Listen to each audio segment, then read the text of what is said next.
ഇനി അതായത് കലോത്സവത്തിന്റെ പകല് അതിമനോഹരാണ്, പകലിനേക്കാൾ മനോഹരാണ് രാത്രി.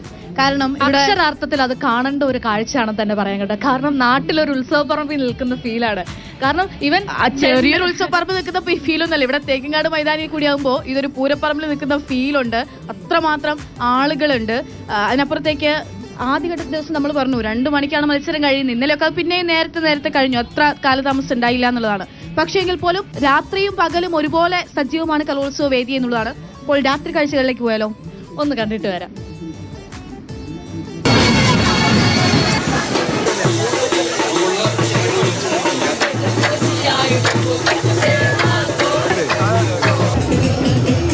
എന്റെ അറിഞ്ഞേട്ടാ യഥാർത്ഥത്തിലെ കലോത്സവത്തിലെ വൈബ് അറിയണമെങ്കിൽ അത് പകല് വന്നാൽ പോരാ, ഈ രാത്രി കാണുന്നതാണ് യഥാർത്ഥ കലോത്സവം. പൂരത്തിന് വരുമ്പോഴും പുലിക്കളിക്ക് വരുമ്പോഴൊക്കെ തൃശ്ശൂർ നഗരം ഇങ്ങനെ വിറയ്ക്കുന്ന കണ്ടിട്ടുണ്ട്. പക്ഷെ ഇതിങ്ങനെ രാത്രി നടന്നിട്ടും മതിയാന്നില്ല.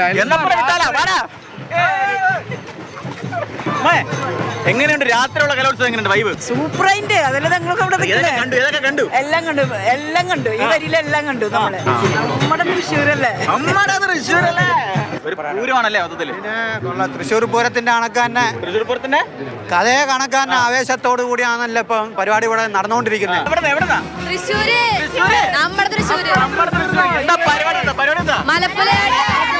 തുടങ്ങിയല്ലേ?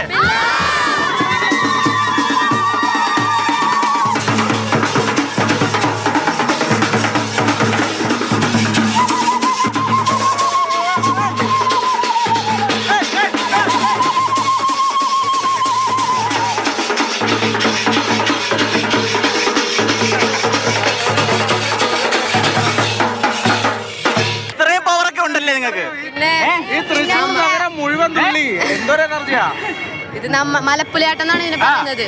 കഴിഞ്ഞ പ്രാവശ്യം വന്നു, സ്റ്റേറ്റ് പോയി, എ ഗ്രേഡ് വന്നു. ഇപ്രാവശ്യം വന്നു, എ ഗ്രേഡ് എടുത്തു.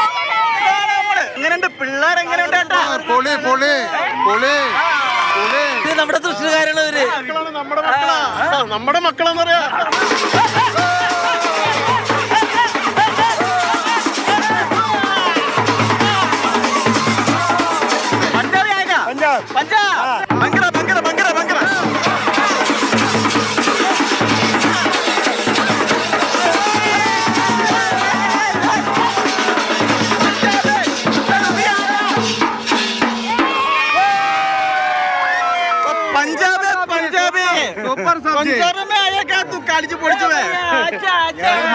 മലയാളം നന്നായിട്ടറിയോ?